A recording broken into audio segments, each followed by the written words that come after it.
এই যে দেখুন, এই বৃদ্ধ মায়ের হাত থেকে বাটিটা পড়ে যেয়ে ভেঙে গিয়েছে। আর ঘর থেকে তার ছেলের বউ এবং ছেলে বাহিরে এসে তার ছোট্ট নাতিকে জিজ্ঞেস করতেছে কি হয়েছে। তখন ছোট্ট নাতি বলতেছে যে কিছুই হয় নাই। তখন দেখুন বৃদ্ধ মায়ের সন্তান দৌড়ে গেল তার কাছে, যেয়ে দেখলো বাটি ভেঙে গিয়েছে। তারপরে দেখুন তাকে বকাবকি করতে লাগলো। কিন্তু এই ছোট্ট নাতিটা তার বাবাকে বলতে লাগলো, বাবা তুমি দাদিকে বকা দিচ্ছ কেন? দাদি কি ইচ্ছা করে বাটিটা ভেঙেছে? তার হাত থেকে হঠাৎ করে পড়ে গিয়েছে, তাই ভেঙে গিয়েছে। তখন দেখুন এই ছোট্ট ছেলের বাবাটা তাকে বলতে লাগলো, তুই কি বুঝবি? তুই কি ইনকাম করিস টাকা? কত কষ্ট করে টাকা ইনকাম করতে হয়, আর জিনিস নষ্ট করে আমার ক্ষতি হয়। তাই বলে দেখুন ছোট্ট নাটি তার রাগ করে চলে গেল। এদিকে কিন্তু বৃদ্ধ মায়ের ছেলেও কিন্তু তার উপর প্রচুর রেগে গেল। এরপর দেখুন এই নাতি কি করলো, তার টিফিনে জমানো টাকা নিয়ে দৌড়ে বাইরে চলে যাচ্ছে। তার বাবা জিজ্ঞেস করছে কোথায় যাচ্ছে, কিছুই বললো না। দেখুন সোজা একটা দোকানে গেল। দোকানে যেয়ে দেখুন তার দাদির জন্য বাটি খুঁজতে এলো এই দোকানে।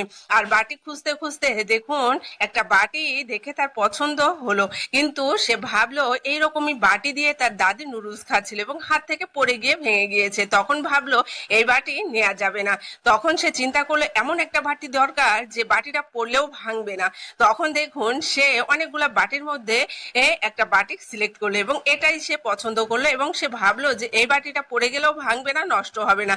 যখন দেখুন সে এই বাটি দুইটা দোকান থেকে কিনে নিয়ে সে সোজা বাড়ি চলে গেল। বাড়ি চলে যেয়ে দেখতেছে তার বৃদ্ধ দাদি সেই নিচে পড়ে থাকা নুডলস গুলো ভাঙা বাটিতে উঠাচ্ছে। তখন তার দাদিকে বলতেছে, দাদি দেখো তোমার জন্য আমি বাটি কিনে নিয়ে এসেছি, এখন তোমাকে আর কষ্ট করতে হবে না, আর এই ভাঙা বাটিতেও রাখতে হবে না এবং ভাঙা বাটি করেও খেতে হবে না। তখন দেখুন এই নাতি তার পকেট থেকে টিস্যু বের করে তার দাদির হাত মুছে দিচ্ছে। এদিকে তার বাবা এসে দেখে খুবই অবাক হয়ে গেল। এদিকে দেখুন এই বৃদ্ধ দাদির জন্য তার নাতি সুন্দর বাটি নিয়ে এসে তার দাদিকে দিচ্ছে। এদিকে তার বাবা এসে জিজ্ঞেস করছে যে এই বাটি কোথায় পেলো। তখন এই ছোট্ট নাতিটা বলতেছে, বাবা আমি দাদির জন্য দুইটা বাটি কিনে নিয়ে এসেছি, বা দাদি এখন আর বাটি ভাঙবে না, এই বাটিতে করে খেতে পারবে। তখন তার বাবা খুব বকাবকি করতে লাগলো এবং তাকে বলতে লাগলো, তুই আমার পকেট থেকে টাকা চুরি করেছিস, টাকা চুরি করে তুই তো দাদির জন্য বাটি কিনে নিয়ে এসেছিস। তখন অনেক রাগারাগি করতে লাগলো। এক পর্যায়ে